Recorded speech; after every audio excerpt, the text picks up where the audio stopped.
April 18, 1943, Bougainville, Solomon Islands. Udrafts 3-4 hours. The morning sky over Kahili stretched impossibly blue, the kind of tropical perfection that photographers dream of and soldiers learn to distrust.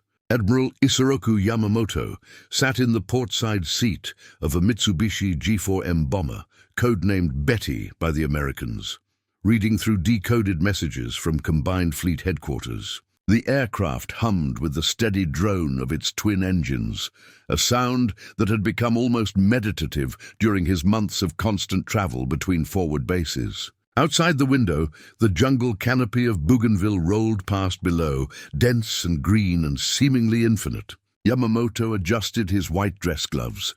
He always wore white gloves on inspection tours, a small vanity that reminded his subordinates of the Navy's traditions, and returned to his papers. He had a schedule to keep. The commander of Balale Base was expecting him at precisely 0800 hours, and the admiral prided himself on punctuality. At that exact moment, 435 miles to the south, 16 P-38 Lightning fighters lifted off from Henderson Field on Guadalcanal. They flew low, just above the wave tops, maintaining strict radio silence. Their fuel tanks had been topped off completely, supplemented by newly installed drop tanks that gave them just enough range for the mission. The pilots knew their target was a single bomber, flying a precisely timed route. They knew because American cryptanalysts had been reading Japan's most secure naval codes for over a year. And they knew, though few of them fully grasped the implications yet, that they were about to kill the architect of Pearl Harbor, the man whose strategic genius had nearly won Japan the Pacific War in its first 6 months. The distance between those two groups of aircraft, the unsuspecting bomber with its escort of 6 Zero fighters, and the attacking P-38s racing to intercept them, represented more than just miles. It represented the distance between what Japan believed about its own security and what America had actually accomplished. It represented the gap between perception and reality, between the illusion of impregnable secrecy and the truth that every major Japanese naval operation for the past 12 months had been conducted while the enemy read their mail. When the P-38s finally spotted the Betty bombers, approaching Bougainville at precisely 0943 hours, exactly when and where the intercept plan said they would be, the distance collapsed into a moment of violence that lasted less than 4 minutes and altered the course of the Pacific. War in ways that wouldn't become fully clear for decades, the architecture of secrecy to understand how that morning ended with Yamamoto's bomber crashing into the jungle. One must first understand what the Japanese believed about their own codes, and why they believed it with such absolute confidence. The JN-25 code system, JN stood for Japanese. Navy. The 25 was an arbitrary identifier. Assigned by American intelligence, was not a simple substitution cipher of the kind that schoolchildren create by shifting letters. It was a super-encipherment system of staggering complexity, built on layers of mathematical transformation that its designers believed made it functionally unbreakable, even if substantial portions of the code were captured. The system worked through multiple stages. First, Japanese operators would consult a codebook containing roughly 45,000 5-digit groups, each representing a word, phrase, or concept. Battleship might be encoded as 2847. Attack at dawn might be 39201. This initial encoding was already secure. Without the codebook, an intercepted message was meaningless. But Japanese cryptographers didn't stop there. They added a second layer, a cipher. Another book containing thousands of 5-digit additives would be consulted, and these numbers would be added to the already encoded groups using non-carrying addition, a mathematical operation where each digit is added separately without carrying over to the next column. So 2847 plus an additive of 53129 would produce 65966, not 65976.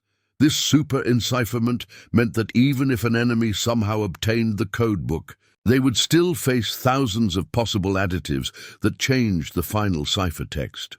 The Japanese Navy changed these additives regularly, sometimes monthly, sometimes more frequently if they suspected compromise. They used different versions of JN-25 for different purposes and command levels. The version used by Combined Fleet was designated JN-25B, and by 1942 it was being used for the most sensitive strategic communications. The confidence in this system was absolute. Japanese naval officers had been taught that modern super-encipherment was essentially proof against cryptanalysis unless the enemy obtained the physical codebooks and additive tables. The odds of breaking such a system through pure analysis, through collecting thousands of intercepts, identifying patterns, testing hypotheses about additive values, gradually reconstructing the underlying code, were considered astronomical. It would require massive computational resources, brilliant mathematical minds, intercept stations across the Pacific to capture every transmission, and years of patient work. The Americans had all of those things. They had been working on Japanese codes since the 1920s. They had been motivated. The invisible war, the effort to break JN-25 was dispersed across multiple locations and involved hundreds of people whose names would remain classified for decades. The main effort was centered at Station Hypo in Hawaii, a basement facility beneath the old administration building at Pearl Harbor, where a team led by Commander Joseph Rochefort worked in conditions that could charitably be described as austere. The room was kept deliberately cold. Some said to help the IBM tabulating machines, others said because Rochefort believed it kept his analysts alert. The commander himself worked in a smoking jacket and slippers, often remaining at his desk for 36-hour stretches, surviving on coffee and cigarettes, his eyes bloodshot from staring at endless columns of 5-digit groups. The process of breaking JN-25 was not a single dramatic breakthrough, but rather an accumulation of tiny victories over months and years. Analysts would notice that certain 5-digit groups appeared more frequently in messages sent before naval operations. Statistical analysis suggested these might be common words: attack, prepare, battleship, carrier. But which groups corresponded to which words? The analysts would make guesses based on context, test those guesses against other messages, find contradictions, revise their hypotheses.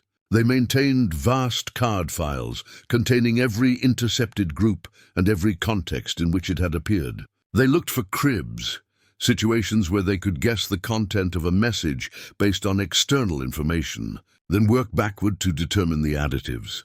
One early breakthrough came from Japanese weather reports. These followed predictable formats, always containing the name of the location, followed by weather conditions, barometric pressure, temperature. By cross-referencing with actual weather in those locations, the cryptanalysts could make educated guesses about which code groups meant what, then use those groups to help break the additives. Another break came from Japanese radio operators' habits. Many would begin messages with standard phrases: "I have the honor to inform you," or "respectfully submitted."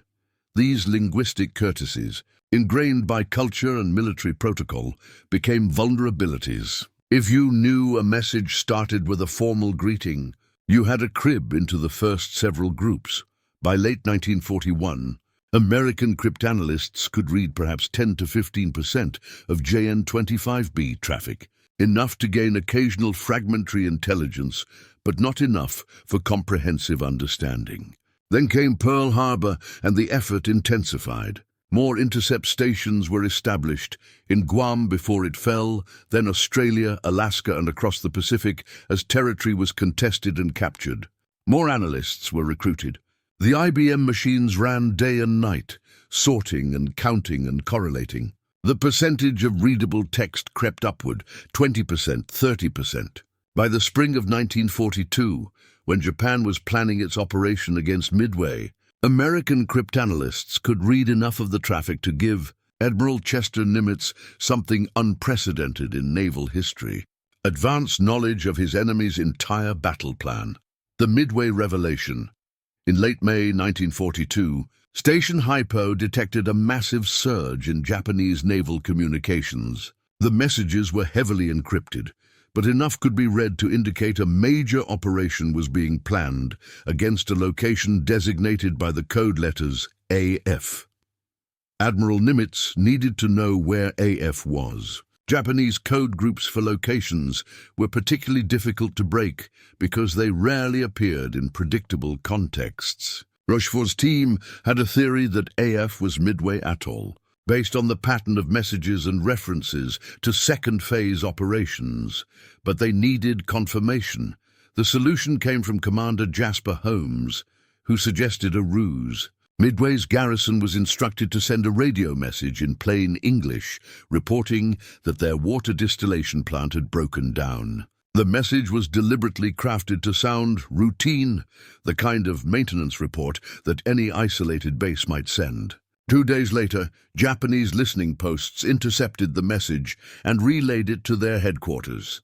Shortly afterward, American intercept stations picked up Japanese messages reporting that AF was short of water. The trap had worked. AF was definitively Midway, and the Japanese had no idea they had confirmed it themselves. The intelligence picture that emerged over the next 2 weeks was extraordinary in its detail. American cryptanalysts identified the composition of the Japanese strike force: 4 fleet carriers, numerous cruisers and destroyers, transport ships carrying invasion troops. They determined the expected date of attack, June 4th. They identified the planned routes of approach. This information allowed Nimitz to position his own carriers, the Enterprise, Hornet, and the hastily repaired Yorktown, in exactly the right location to ambush the Japanese fleet as it approached Midway.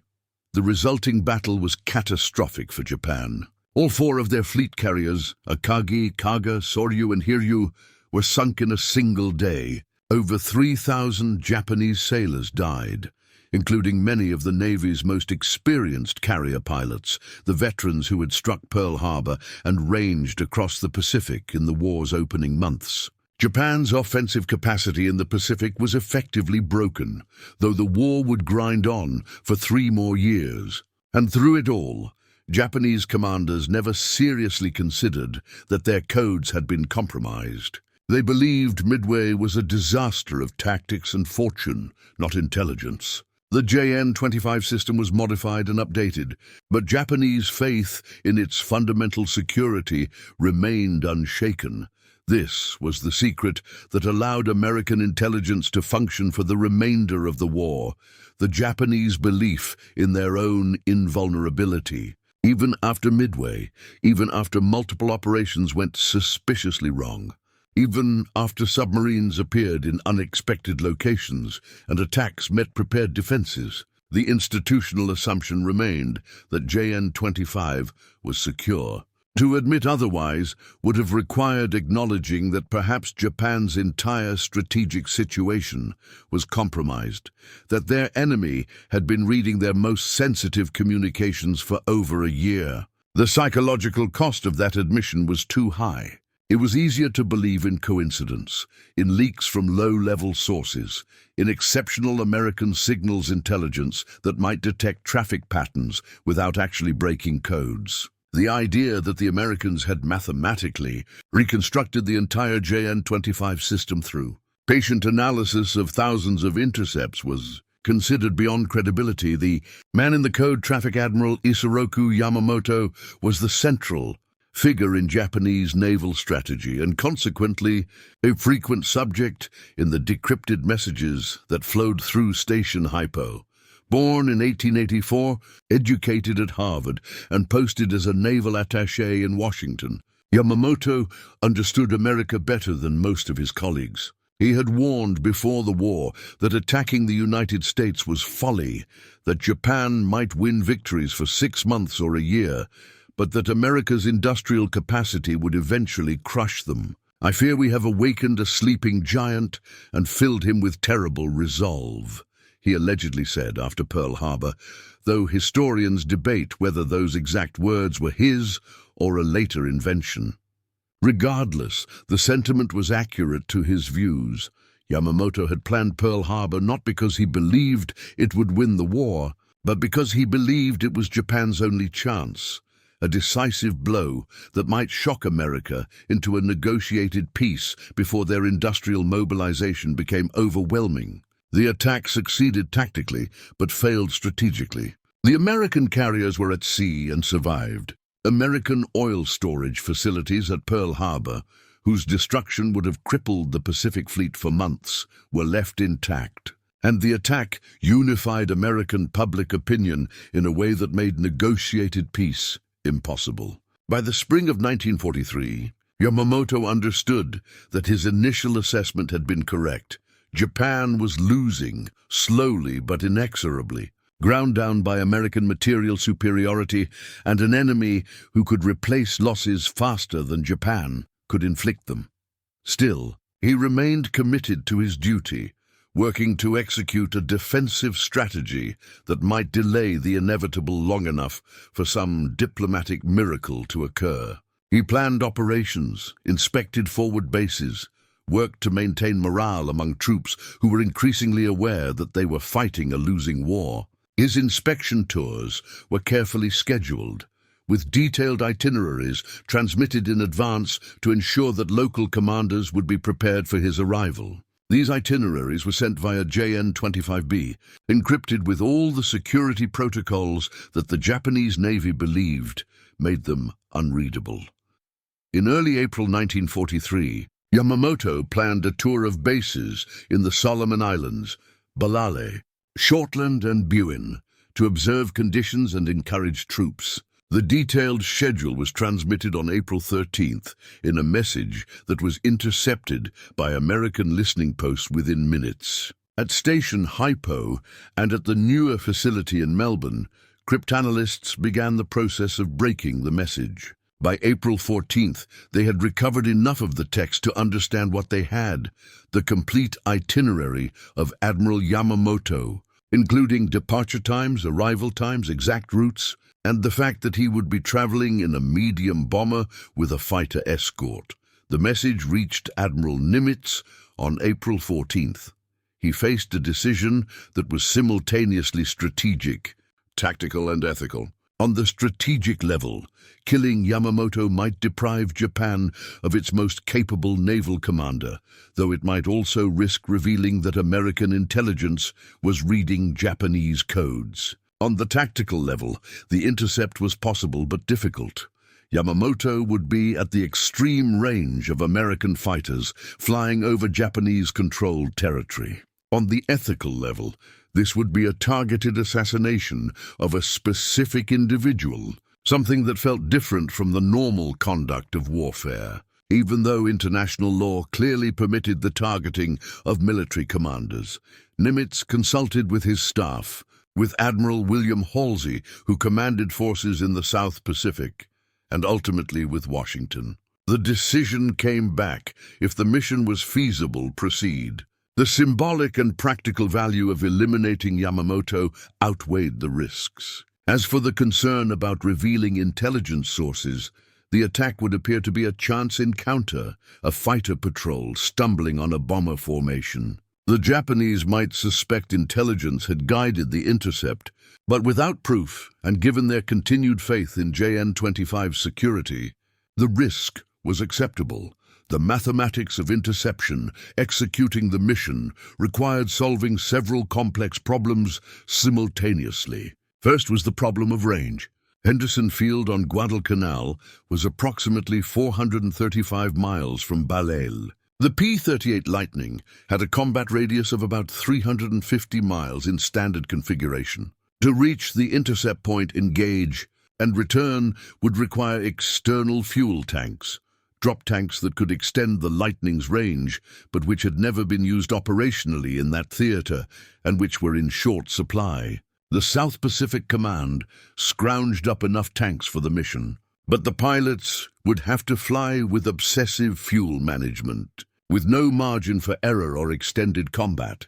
Second was the problem of navigation. The entire flight would be conducted at extremely low altitude to avoid Japanese radar and coast watcher observation. Flying 10 feet above the ocean for over 400 miles, maintaining perfect course without radio navigation aids, timing the flight to arrive at exactly the right location at exactly the right moment. All of this required near-perfect, dead-reckoning navigation. Any error of more than a few miles or a few minutes would result in missing the target entirely. Third was the problem of communication security. The mission could not be discussed on radio. Briefings had to be in person. The pilots selected for the mission, 18 P-38s from the 339th Fighter Squadron and other units, were not told initially what the target was, only that it was important and that radio silence was absolute. Only during the final briefing did they learn they would be hunting a bomber carrying Yamamoto himself. The mission commander, Major John Mitchell, planned the intercept with the precision of a mathematics problem. Using the decoded intercept times and locations, he calculated that Yamamoto's bombers would be approaching Bougainville's southern coast at approximately 09:35 hours. Mitchell's P-38s would take off at 07:10 hours, fly a dogleg course that kept them well away from Japanese-held islands, then turn north to intercept. The timing was so precise that Mitchell calculated they could not deviate from course by more than 5 miles or 3 minutes without missing the target. Entirely, April 18, 1943, or 7:10 hours, Henderson Field, Guadalcanal. The P-38s lifted off in the pre-dawn darkness, formed up and turned northwest.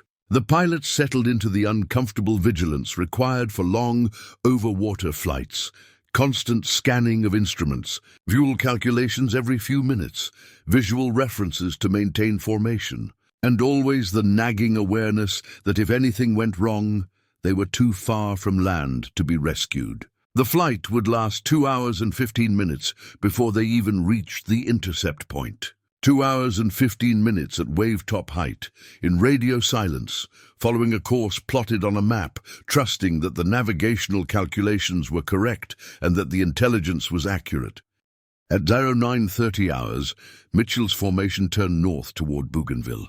The pilots armed their weapons, tested their gun sights, switched to internal fuel tanks so they could drop the external tanks before combat. The tension in the cockpits was extraordinary. They were deep in enemy territory, fuel reserves critically low, searching for a target that might not appear or might appear somewhere else. A few pilots later reported that they began mentally preparing for the probability that the mission would fail, that they would see empty sky and have to turn back with nothing to show but wasted fuel and risk.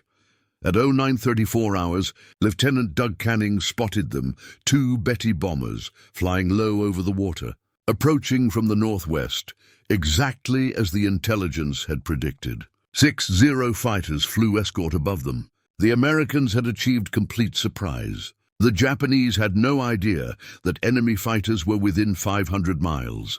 What followed lasted perhaps 4 minutes, though pilots' accounts afterward suggest it felt both instantaneous and eternal. Mitchell's plan had designated 4 P-38s as the killer flight that would go after the bombers, while the remaining 14 engaged the Zeros. But plans dissolve in combat, and as the formation closed, everything happened faster than expected. Captain Thomas Lanphier and Lieutenant Rex Barber went after the bombers. The Zeros dove to intercept, suddenly aware of the P-38s below them. The sky filled with aircraft turning, diving, firing. Lanphier later claimed he shot down the first Betty, Yamamoto's plane, but the evidence suggests it was Barber who delivered the fatal burst. The Betty's right engine burst into flame. The bomber staggered, tried to climb, then nosed over and dove into the jungle below. Barber continued after the second Betty, which was desperately trying to evade, and sent it crashing into the ocean.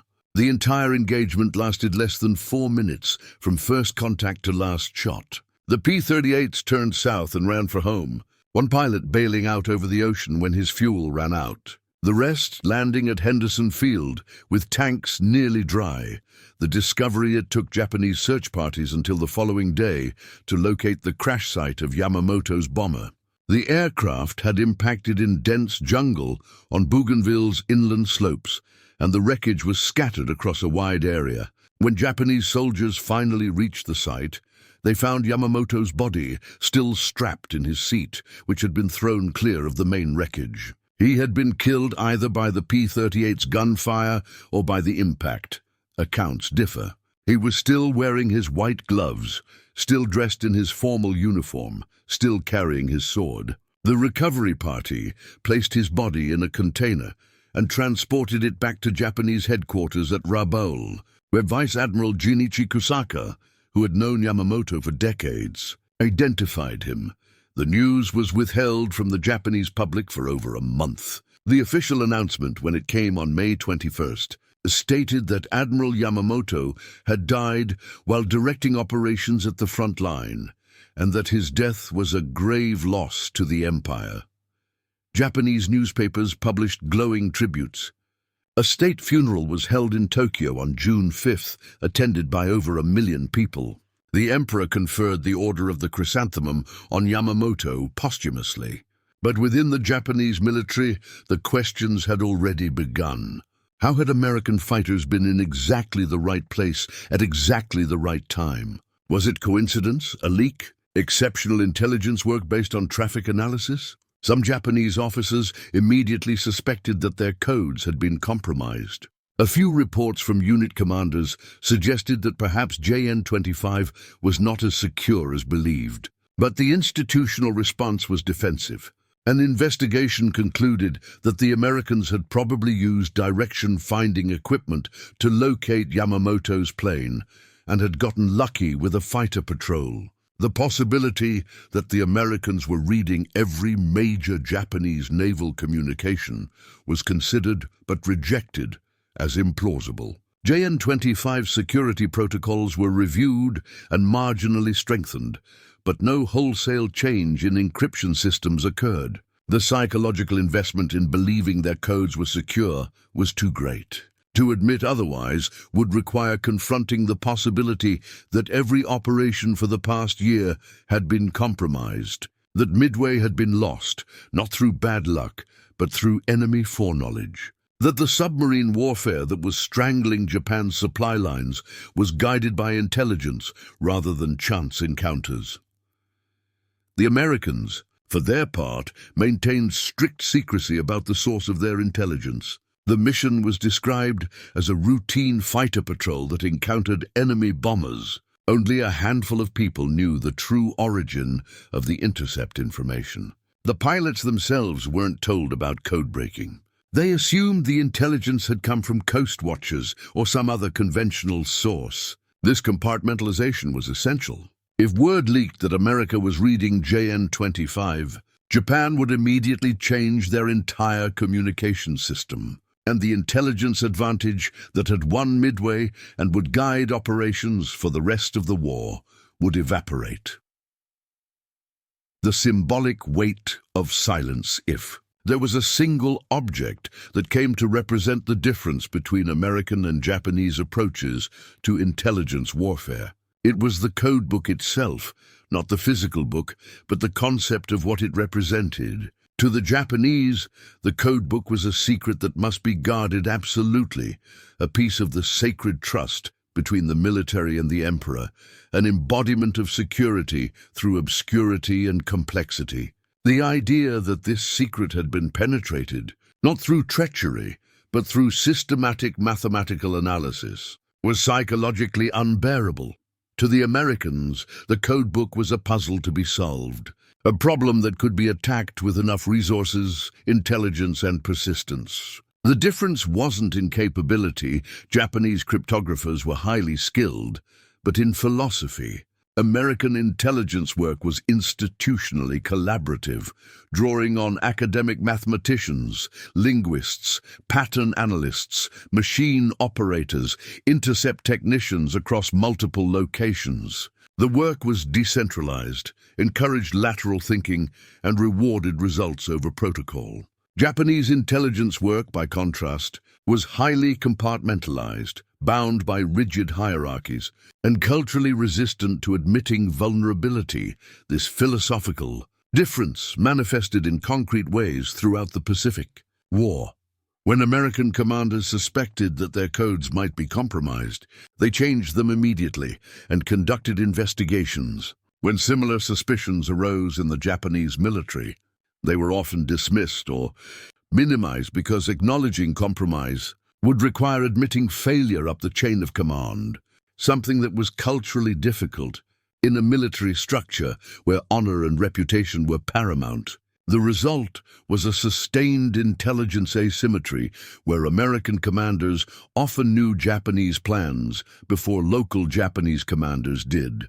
While Japanese intelligence operated largely in the dark, the Yamamoto intercept was the most dramatic example of this asymmetry, but it was far from the only one. Throughout 1943 and 1944, American submarines were guided to Japanese convoys by decrypted routing messages. American fleet movements avoided Japanese patrols, whose positions were known through signals intelligence. Japanese reinforcement operations were ambushed, supply shipments interdicted, defensive preparations anticipated. And through it all, the institutional faith in JN-25 security remained largely intact, because the alternative, that the enemy had been reading their most secret communications for years, was too devastating to accept. The transformation of warfare. Death of Yamamoto did not immediately change the course of the Pacific War.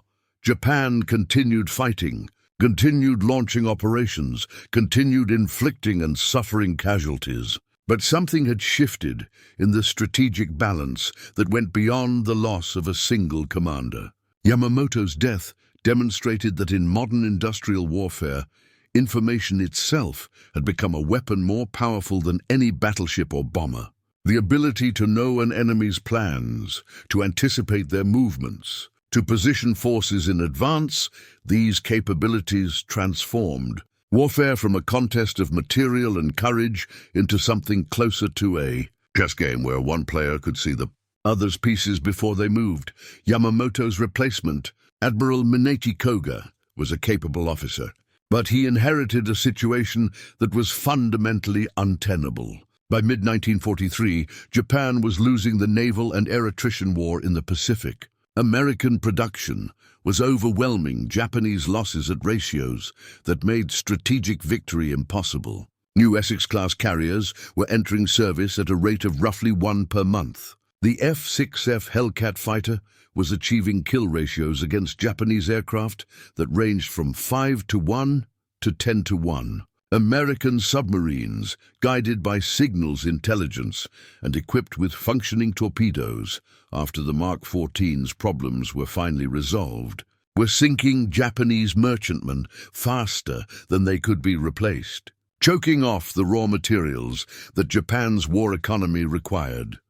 The continuation of code-breaking meant that this trend would only accelerate. In the Battle of the Philippine Sea in June 1944, American carriers ambushed a Japanese fleet whose composition, course, and intentions were known in advance through signals intelligence. The resulting Great Marianas Turkey Shoot saw Japanese naval aviation effectively destroyed, over 600 aircraft lost for minimal American casualties.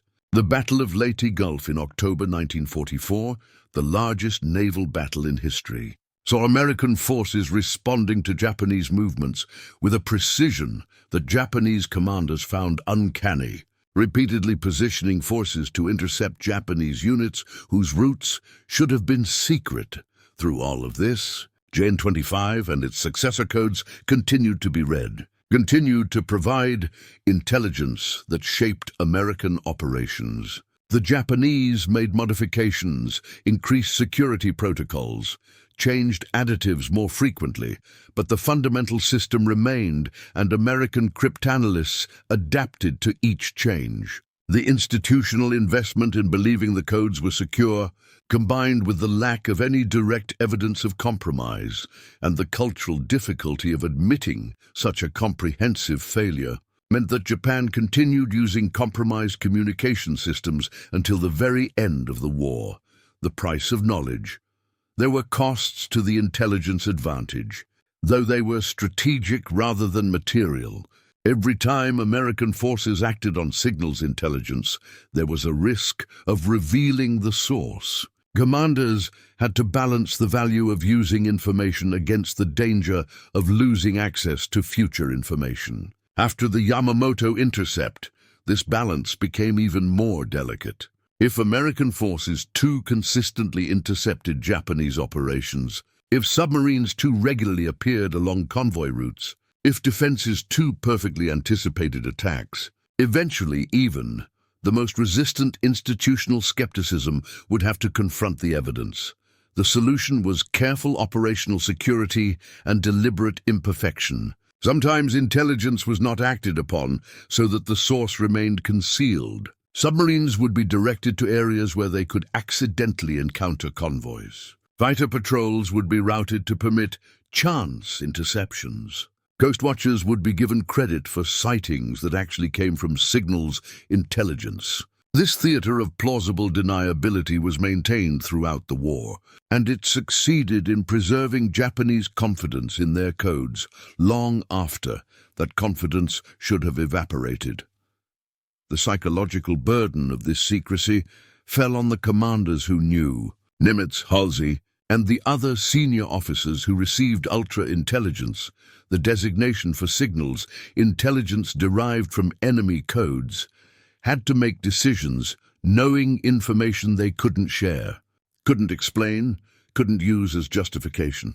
Subordinate commanders sometimes questioned orders that seemed arbitrary or overcautious, not knowing they were designed to protect intelligence sources. Historians analyzing the Pacific War for years after didn't have access to the full ultra picture and sometimes drew incorrect conclusions about strategy and decisions because they didn't know what the commanders knew. The cryptanalysts themselves worked in a peculiar limbo. They knew their work was winning the war, but they couldn't tell anyone. Station Hypo operated in its cold basement room, processing thousands of intercepts, breaking codes, identifying targets, and sending sanitized intelligence up the chain with all source information removed.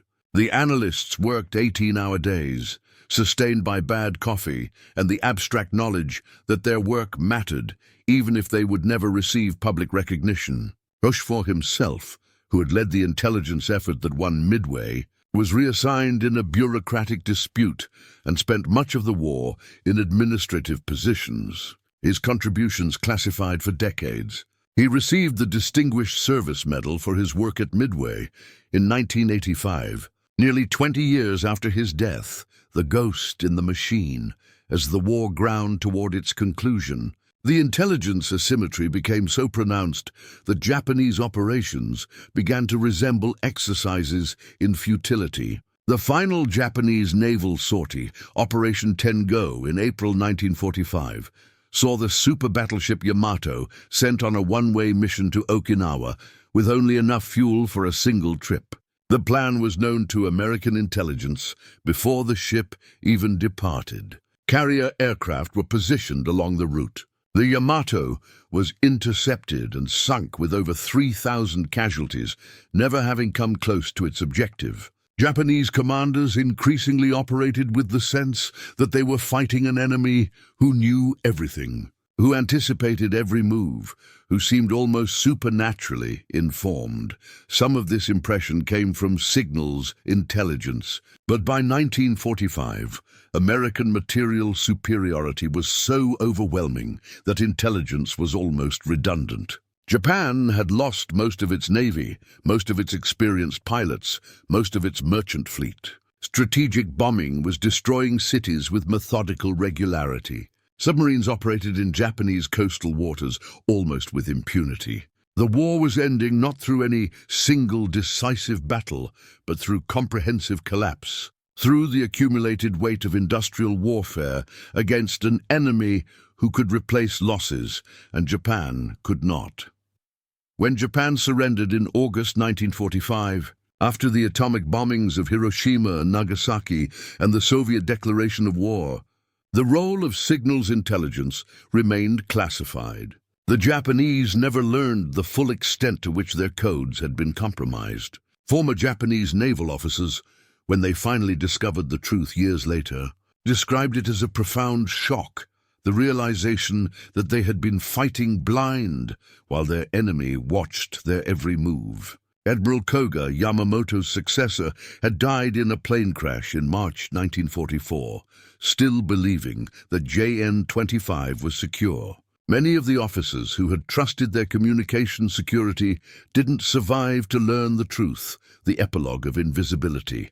There's a photograph taken at Henderson Field on April 18, 1943, showing the P-38 pilots after they returned from the Yamamoto intercept. They're gathered in a group, still in their flight suits, some smiling, some exhausted, all aware they've accomplished something significant, but not yet understanding the full scope. They look like any group of young men after a successful mission, relieved to be alive, proud of their work, ready for rest. What's not visible in the photograph is the invisible infrastructure that made their mission possible. The thousands of cryptanalysts working in secret facilities, the intercept stations across the Pacific capturing radio transmissions, the mathematicians and linguists reconstructing Japanese codebooks through patient analysis, the commanders who decided which intelligence to act on and which to hold in reserve. The photograph captures a visible victory, the fighter pilots who executed the mission, but it can't capture the invisible victory that made it possible. The real triumph wasn't shooting down a bomber. The real triumph was the systematic intellectual conquest of an entire communication system, maintained over years, preserved through discipline and secrecy, and leveraged to win a war. The P-38s were tools. The true weapons were the codebooks that existed only in reconstructed form in American intelligence files. Never captured but fully known, never seen by Japanese eyes but completely readable to American analysts. In the years after the war, as the code-breaking story slowly emerged from classification, historians began to reassess the Pacific War's narrative. Midway was revealed not as a miraculous victory against overwhelming odds, but as an ambush made possible by foreknowledge. The submarine campaign was shown to be guided by intelligence rather than luck. The steady American advance across the Pacific was enabled by an asymmetry of information that gave American commanders advantages that Japanese commanders couldn't overcome, no matter how skilled or brave they were. The entire operational picture shifted from a story of material superiority winning over tactical excellence to a story of information superiority making material advantages. Decisive Yamamoto's death became the symbol of this hidden war. He was killed not because American pilots were braver or more skilled, though they were both, but because American intelligence was better. He died wearing white gloves in a bomber that was exactly where American analysts predicted it would be. Shot down by fighters that shouldn't have been in range, the victim of a code system he believed was unbreakable.